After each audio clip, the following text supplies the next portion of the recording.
What's up, everybody? Welcome back to my YouTube channel for yet another interesting, motivating, inspiring video. Today we have a visitor in this family. Yeah, he can introduce himself. You're most welcome. Thank you, Charity. Okay. My name I'm called Holmes Emmanuel. I will not say a professional. I am a lawyer, a professional, and I come from this place, Masindi.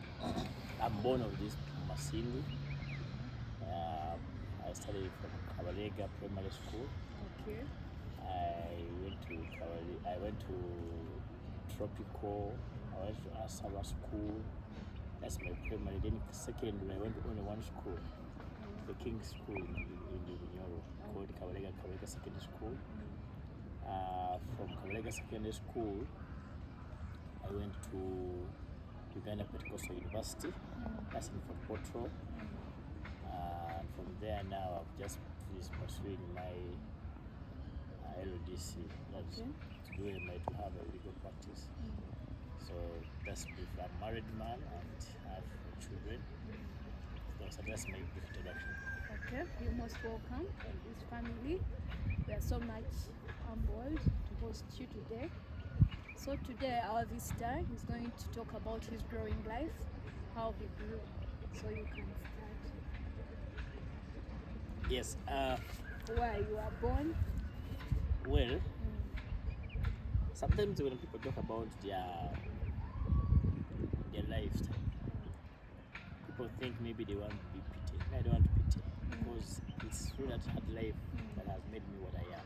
Okay. So the viewers outside there, don't feel pity, but I just pray you get a lift to learn. You may not go through the same experience I've gone through, but whatever you learn from here, it will just help you to. It will make you grow. Yes.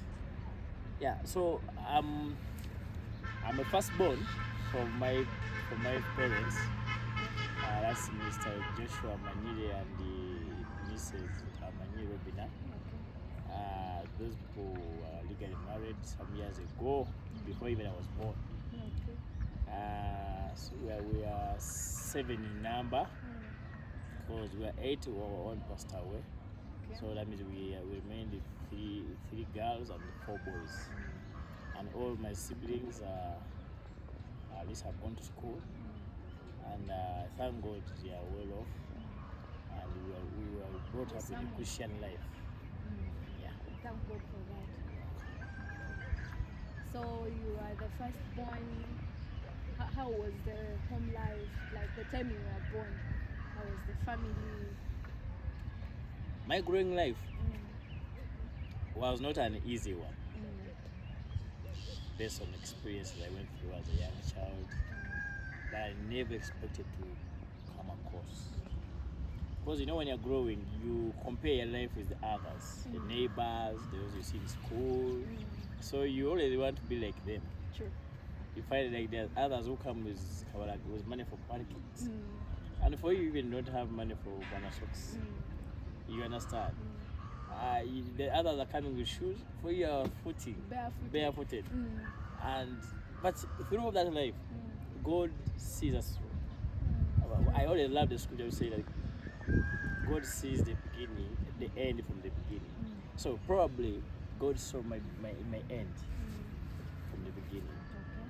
So when I was growing up, I came to understand from my parents, both were teachers.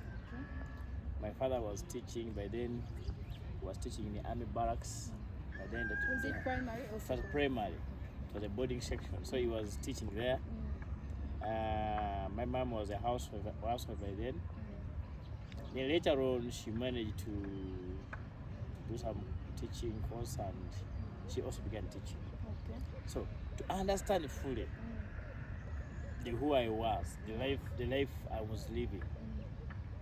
Now my father had already gone to study at Makerere. I think he had gone to do a environment course. My mom also was a teacher at Ridge Primary School. So that's where I began experiencing hard life.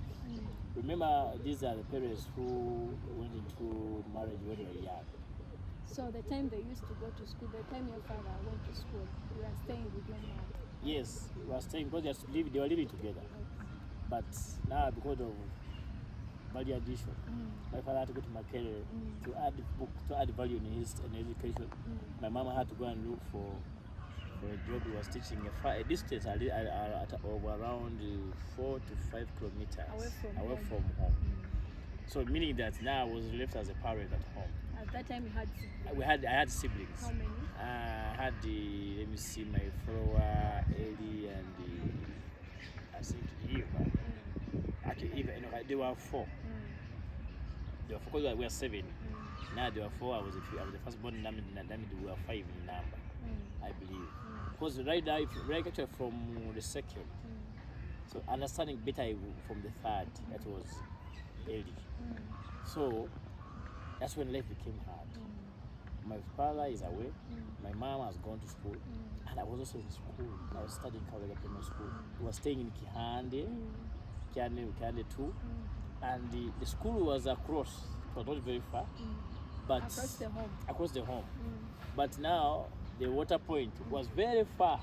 Away from home. That was Kihande Muslim down. So then it was a stream way, and the services were not easy to get. First of all, I remember my mom used to go early and leave me with the kids. Kids. My follower and Ellie was still young, a baby. So you have to wake up in the morning, prepare for them breakfast before you go to school. Make sure that you leave him when he's still asleep. So you run very fast. So by the time you're reaching your school, the prefect is beating you for late coming. And then the teacher is also going to punish you for entering class late. Because you have come when the parade is done. And they call you unserious. And then you are traumatized of the responsibility left at home. The child is in the house. And you have left maybe even a charcoal stove lighting. At that time, which age were you? Well, I think I was around 7. 7 years? Yes. How you can imagine 7 years? I was 7 years. Yes, I was taking care of 2 siblings. So, my education at that time, it was just like, I couldn't understand what I was doing in school. Yeah. Because you were divided. My test was divided. Responsibility, school. And also I had fear if you are making mistakes. My mom was too harsh. Because she didn't want us to mess up, and she believed with the iron heart it can streamline a child. You know the parents of those days. And you know, and actually, you add in the situation she go through, the hardship, also adds on the rudeness. So those mixed reaction in her. And I remember I think she was even pregnant, and because my dear, it was not easy. So after a break time, I could make sure I don't play like any other child. I had to run back home, see what is there, whether the charcoal is still lighting, whether the beans are still on, if they're not burnt. Add water, and after adding water, you make sure that now at least by the time lunchtime reaches, the beans are ready. So you prepare, then you find the young boy is crying, you give him that. But then we had the porridge was called mukuza. I don't know whether you tasted that mukuza porridge. So you go, you prepare, you add the mukuza porridge as you're frying the beans. The beans that are on fire. So you give the boy mukuza, or sometimes you even tell your youngster that today you stay, because now I have nothing to do. Then you rush to go back to school. But now you are in school, they are teaching you everything is there by passing you, because you have mind there like how is my sibling? How is the food I'm cooking at home? Then immediately they ring a bell, because for your mind will be, when are they telling us to go back home? Yeah, because you're thinking about the kids at home. So immediately the bell rings, you rush back, prepare. Then you mingle portion, and then you serve. Then you remember, now chapel is done. Then you go to the neighbors. I remember I used to go to neighbors and they give me a job of carrying water. From the well. From the well. And they give you 20 liter jerrycan. By then a 20 liter jerrycan was 100 shilling. So to get enough money, you need to have like 300. So that means you have to carry 3 jerrycans. 3 jerrycans. Remember, you have to go back for school. No, school now maybe lunchtime is done. Okay. Because remember in P2 you don't go back. After lunch. Yes. Okay. Now you prepare, you go and bring water, and then you have 300. Now you begin planning. With this 300, before mom comes, and you know the teachers don't earn daily, and then by that time this issue of coaching was not a serious business. True. And according to the money in the family, the earning of the family, my dad wasn't earning; he was a photographer by then. So why he was in Kampala? The little could find, and there were no phones. So until That maybe time. he see someone coming to Masindi, then he said, "Nah, take for my family this one." So later. you could even see him like it was like a miracle seeing him back. Okay. So in that life, I was left to be a man, At home. and that And one for how long taught was me. it? It was long. It was so long. It was so long. So they say that until even I finished university, because I took responsibility throughout. But then the time you got done, the time you went to the university, I'm so sure your dad had got a job, had got done with Makerere. Now I'm coming. Now, when during that time, primary, major the primary was the hardest time. Now, I'm looking after my siblings. My mom's income is not enough, so we go through a very hard time. And on top of carrying people's water, you also have to fetch your own water. Yeah, at home. At home. Let mom come back and find there's no water. You will you will answer. I remember the bus scenarios. As a child, I wanted to play. So after doing these errands, home errands, then I want to go and play football. Then you remember you're coming to play football. You enjoy. Your mind clicks back that you are a responsible man. When it's 7, you remember now mommy must have come back home. You haven't bought water. Immediately you reach, the first thing is first lie down. Canes. They cane you for having not been serious. How could you go and come at late and you haven't fetched water? Yet you've been doing all that work. All that from morning. Because now there's no maid. Your mom is disgruntled, the situation is not well. Yeah. So there's no mercy. Yeah. And you know, most times when women are in such situations, there is a way they get stressed. Exactly. Yeah. So they She bring was that anger. stressed. She was totally stressed. And I understand now when I'm grown that her stress was inevitable. But to me as a child, by that time I saw I was tortured. Yeah. You felt you are not loved that time. I thought I was not loved. Because the way I grew up, the love was not so much. Yeah. The only love I According to the experienced as situation. basic love was from my mom, because she loved my dad. You know, it was a big distance. Yeah. I don't know the reason, maybe, but they knew. But somehow it was not so Tired. tight. Yeah. Like the way parents be with. Yes, because me, my life, since maybe because I grew up, I spent most time with my mom. I lived to see my mom throughout my life. Yeah. That my dad, because my dad was Far away. And even when he came back, he was always busy. He was a photographer looking for money. So that time to bond with him, I think it was not enough. And even when now it was lifestyle changed, he was a politician. Also, still time was not spent with us. He was spent with So when that time when you were looking after your siblings, I'm so sure they reached time and they grew up, right? Yeah. So after growing up, how could you make it like at home? Now, for example, after primary, I remember that in 2000 we had to leave Masindi, we went to Hoima. So I switched.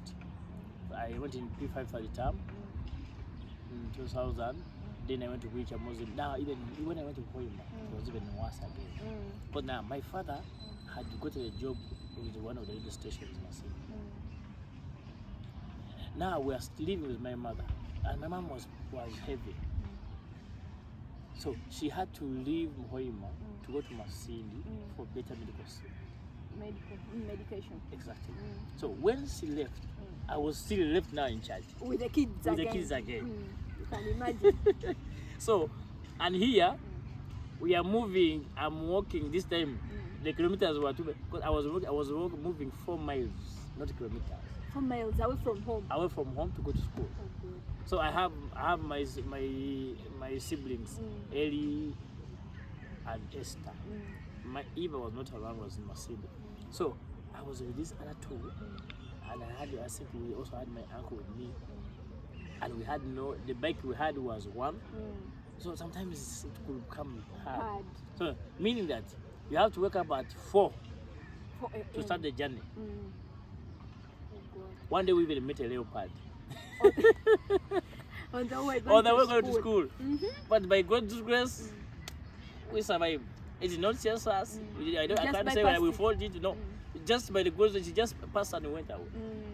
I think it was God's. It was God's protection. So we move every day at 4 to reach school. Now you're going to school. You have no pocket money. You have no lunch.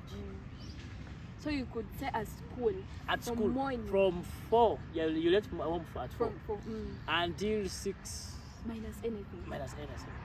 Maybe when your friends have friends there, you go, and then I think that's when the children begin stealing. Yeah. Because I remember one time there were some friends of mine when I was still in Wicca. So we had to go to Wicca Primary, Muslim primary school. Okay. So we had to go to some nearby home. And they went and they climbed the tree and they stole a jackfruit, and we survived on that day.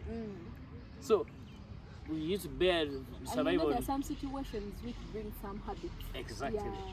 Now, because when a child is faced with hunger, automatically theft. The mind of a human being is creative. True. You have to be creative to survive. True. So we had to use mechanism of survival. So you go and attack and go to some people's home and you get a jackfruit. Sometimes even you're forced to see your so the time you could come back at 6, at what time could you reach home? Now we could leave at home, I could leave school at around 5. Now because we are very many coming from our farmer village called Buhanika. We will come, I think, around 20 people. Oh, footing. Yes, footing. So we move. Remember, you are tired, you are hungry, the distance is too much. No one at home. There's no one at home. There's no hope that you're going to find their mama has prepared. So you have to move back to home and go in the garden. Now you harvest either cassava or sweet potatoes, or even I remember we had even maize. So we go and get maize, and you prepare. So you prepare. Then by the time you come to know it's coming to 7, then you rush. Even the well was very fast. Then you get your jackets, you first go and run. So you tell your sister, please stay home. We first are going to the well. So he remains with my young brother, and me and my uncle will go to the well. So we fetch water, and by the time we come back, you want to bathe, and there's no revision. Yeah, true. You have to cook. You have to. You have cooked. You're tired. You have eaten now. Now the only survival you have is this kind of tadoba, where there is actually even if kerosene is not enough, so you have to be economical. Okay. Otherwise, you have bought kerosene for 500, it should take you for the whole week. Yeah. So what time, like what duration of time did it take for your family to come back together, your mom and your dad, and then you started staying as a family? 2001. Me actually, when I was finishing up P6 at 2001, then I sent them all. I got away to communicate to my father. I told him, so I sent them all. I remained alone. But life became hard. I grew thin, I grew weird because of thoughts. I was living in a village alone. I was in a big house. So I was not used to the village life. I had grown up in Masindi town. Yeah. So these 2 years we were going to rain. They became too harsh for me. So I remember one day I woke up, I said, no, I can't believe it. I just boarded a taxi by then. And I told them I'm going to see who's going to pay. I told them my dad is there. I explained to them. So when we reached there, the conductor had to move with me to my dad's office to get his money. The transport money. Transport money. And my dad was not even ready, so he had to, I don't know how he got it, so he paid. So I sat there my life, I was like, God, thank you. Now I'm back to real life. But now, so they also had their issues, domestic issues At home. So they also tortured me. See, I want to tell Psychologically. viewers outside there and all parents who are watching. One thing we should not include in our children's life as they are growing. The issues Between you two should never be eardropped in the children's ears, because the life you create in them is a beast. Yeah, true. You can either create a Traumatize beast them. or you can create a person who is good. Because me, when I was growing up, I saw all those things and I had conclusions. Even today, myself, I have conclusions because of that domestic lifestyle. You That's went violence. through- So some people can grow violent, Yeah. can be rude, can be unruly, Yeah. and can hate some sex. And some people even can hate marriage because of how they have grown up. Yeah, because of what they have seen in their families Yes. before. And by the way, one thing I can also tell those viewers, there are so many families which are raising up children out of some immorals, but just depending on how they are seeing their parents. Exactly. Yes, you come, maybe you have some issues, you as families, you bring those issues onto a kid. You understand? The kid requests for something and then you just shout at the kid. Sure. Yeah, so that thing you need to change, right? You need to work on yourself. If it's between you two people, don't bring it to the kid, because there is a mindset you're going to bring to this kid. The kid may check themselves, they may hate themselves just because of the way you are treating them, just like the way he has told you. Actually, in that background of domestic violence, parents, you can cause your children to hate you or to hate living around you. True. Because me, because of that situation and background, I grew up with one goal. God helped me to grow and be independent, and I ran out from them. That was your prayer. That was always my principal prayer. Which is so rare. All kids be like, oh God, I don't want to grow and go. I actually up to today, the time I visit my parents is counted. Because now my prayer was answered. I'm You wanted to independent. leave them. I ran away, and actually even the way I left, I will tell you how I left even now. So, when I came back, now my God answered my prayer. They take me to boarding school. Now in primary, primary still. now in P7. Because I left there, I left primary when I was going to P7. I left in P6. So the same month in January, my father said, I explained to him what I went through. He sympathized with me because that's why I think he understood that it was their issue that was causing us trouble. So in 2001, 2002, he texted me to tropical boarding. But also the income was not enough. So this issue of chasing you today, you don't have school fees, go back, it also became me. But at least I was sort of a meal every morning. At least you could go to class. Yes, I will go to class. I will get a meal, breakfast, lunch, and supper. You see, I will also be in equal status with all other So the time you children could from go other, to school. from other standards of living. Okay. So the time you could go to school, would they pack for you some stuff? No. Depending on the situation. No, I know in boarding. Boarding, In boarding. Yeah, actually my father took me and my other two siblings. We went to boarding. So yeah, you could pack for us. Actually, this time God answered. I saw now a life of a child in a family. Okay. So he began packing for us. It was kind of, but still, when you go back to holiday, you don't want to go back. The issue of domestic violence was an issue to me. It was So beyond. it made me hate my home. Okay. Every time I could come to holidays, I could feel like, now I must come. I'm going to To suffer. the hell now. But God's grace, I went to. You get done with I would go down to primary. I go to 2003. I go to secondary. I go to Kabalega. C was near. So there, I engaged into politics. Okay. I was into leadership, school union. So life in secondary school was not as hard as primary life. Okay. Since you had grown up. I'd grown up. Yeah. Now even the opportunities came to my side. God had actually the favor of God was upon me, and even the teachers, I befriended the teachers. the cooks, you know, yeah. I knew it. The cooks couldn't fail. Yes, and there it's a must because the cooks were my friend. Okay. So that anytime I wanted a good thing, They at could least give you. I knew so and so chef so and so is my friend. So I began living a better life. Yeah, you got done with the O I level. saw sanity coming. Now I began building my dreams from second. Why? Because now my life was now focused. I was no longer now divided attention with home responsibility and Since you were school. in boarding. So I was in boarding. And you were seeing where you're And going. I was seeing where I had enough time. Yeah. But even to remind you, every time holiday came, I never wanted to go back home. Just because of the situation. So at home, every time holiday came, I'm like, I could even create a situation. I tell them they I'm have said we going are going back to start to the the help. holidays because of this and this. So, and my father could not understand. I say, okay, you stay at school. I remember that was S5. I remained at school. How did you tell your parents? I had to lie. What did you tell them? I only created a holy lie because it was saving my life. Because I was tired of believing in a domestic violence life. So I had to lie in S5. So I began, even at school, I met challenges with one of my teachers who didn't believe, because I was a student young and we were born again praying. So for him, he never saw that believers could really make it. I won't mention his name because those hobbies of mine in Kabalega, they know him. So one day even he had to display my marks and said, you said this guy wants to be a lawyer, this Barokole. Yeah, ever shouting in the playground, praying at night. God help us. You see, God will come and read for you. But that was dehumanizing. Also, it was really humiliating. He humiliated me. I felt so small. But I stood out in class. I told him, you know what? So you had told him that you want to be a lawyer. I told him. He said, with these marks F9. I said, what?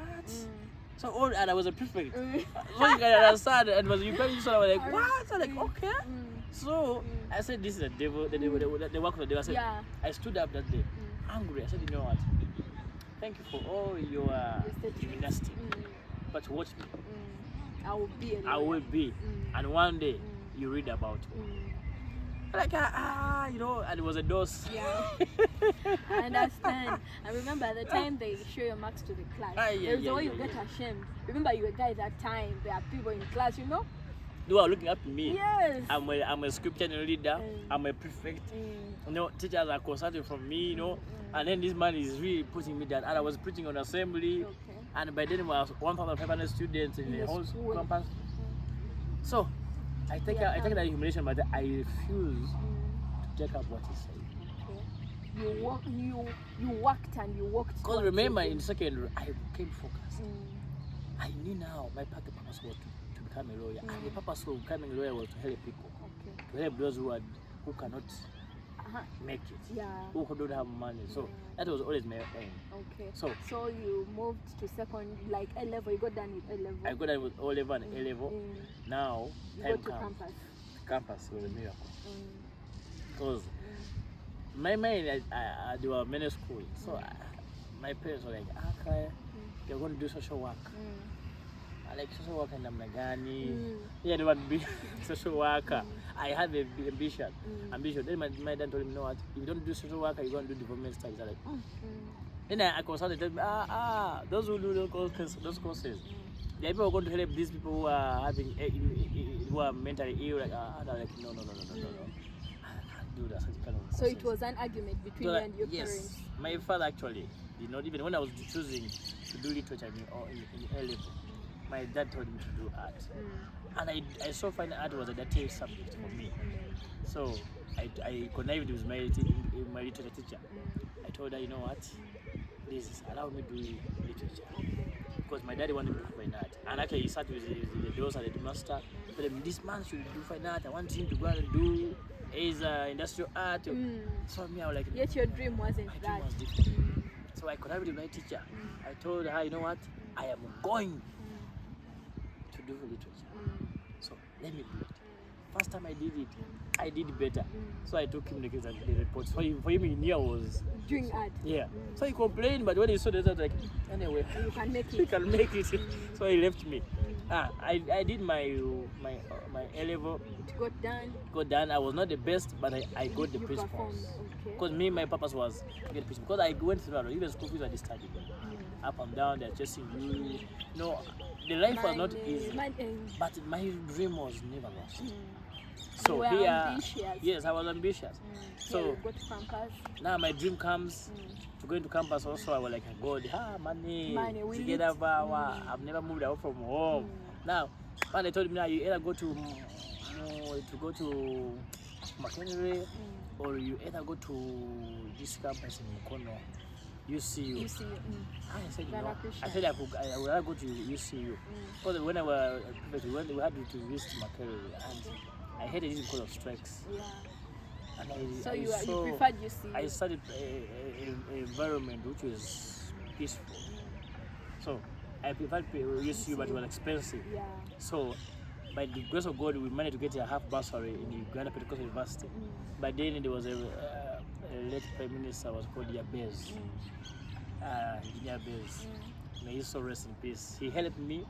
I worked with him in his office in Bunyoro Kingdom. So he got me a half bursary. I went on a half bursary in Uganda Pentecostal University. Okay. So I began my journey. That was really answer, because you were not even sure whether you could go to the university. And that one is I leave it to God. Whether I was going to go or not, but I would go. My father was, by then he was now a mayor, so I would go. Somehow I would go. But me, my mind was a peaceful environment. So I chose to be far. And actually I chose Uganda Pentecostal for 2 reasons. One, when I made a research, it was a peaceful university. Okay. And the students with lecturers, they had an interface. Then lastly, I wanted to move away from home. Far away. Far from away. home. So those are the 3 reasons why I chose Uganda Pentecostal So you University. get done with it. How many years was your course? Was 4 years. 4 years. So when I been in my 4 years, and then by God's grace, I got a job with the Uganda Pentecostal University. I mean, with NEMA. Okay. So I worked with NEMA, I think, for close to 7 years, from 2014 up to 2020. Wow, that was a breakthrough. Almost A 6 boy years. who used to move for miles back miles then, getting back, a job with NEMA. Ooh, it was a media, a prayer The answer. boy was not known, moving barefooted. I always attribute my life to Joseph, the Bible, and David. You know, when you read the story of those 2 people, they came from nothing. Yeah. When you read about King David, he was a child of a concubine, but he made it to the king. Joseph was a child who was rejected by his brother, but he made it. Yeah. And then also the story of an old horse I was trying to explain with you yesterday. The old horse was meant to die because it was old. This is my last message to you. Yeah. The old horse was meant to die, not because it's made a decision to die, but the owner thought it was useless. Yeah. It And couldn't do they anything. dug a hole to bury it. The story says that when they were pouring soil to bury the old horse, Yeah. it could shake off the soil And it and stands on it. stands on top of the soil. At the end of the day, the horse was on top of the pit. Yeah, the soil And was down. So the message is, it's not what people plan for you. The future in you is based on your best choices. Decision No one making. will make you a best choice for you except you. Yeah. Don't ever allow to apportion blames to people. Me, I've lived and I know have anybody that I say is because of you. Yeah. That's why I'm so bewitched me. I didn't make it. No. Even the witchcraft will not impact on you if you have faith. Because if they did, when they sold up Joseph into slavery, the dream would have stopped. Yeah. But it continued. It continued. Yeah. You see? True. Even when they put him in prison, the dream would have stopped. Yeah. But all those are continued. past. Yeah. Even someone who is bewitching you Yeah. is showing the The path. path, yeah. What There's some- probably is under God's plan to, to pave a way for you. The situation you're going through right now, it's just a way, it's just showing you what you're going to be in future. And the harder situation you pass through now, it strengthens you in mind. Yes? Sure. You become more strong. So if he was not ambitious, if he did go forward, he would have not become this what he is. Right now he's a lawyer. You can't believe that he's the guy who used to move 4 miles back then, right? Just because he was ambitious. Those situations you're going through, they are just to strengthen you, to make you more strong, ambitious. I'm so sure by that, Mr. Emma, there are so many people going through a lot outside there. Sure. But through your story, I'm so sure they'll become more strong. Yes? Because there are situations whereby you'll be like, I think I'm done. I think this situation, me, I will never be good. You can still be good. There is no life which is permanent. You were not meant to be that. Since he became this, you can still be it. Yes? So that's what I can tell them. In conclusion, Mr. Emma, what advice can you tell them? My advice to actually now this message doesn't go only for young people. Yeah. Through my experience and counseling people, actually I've had a number of people, category of people, young, old, and Aged. All age people, all levels of life. At least I've put into counsel them. My advice to you all: don't give up on life. Don't give up on life. If all people who are listening to me have ever heard about the story of McDonald, this guy was of this chicken we eat in Kampala called what? That's a brand of chicken. Cages. No, there's another brand of chicken. I'm forgetting. It's going from America. Okay. The person whom the man was actually expelled from work, and then he went and made this chicken, and he took it to the same employee.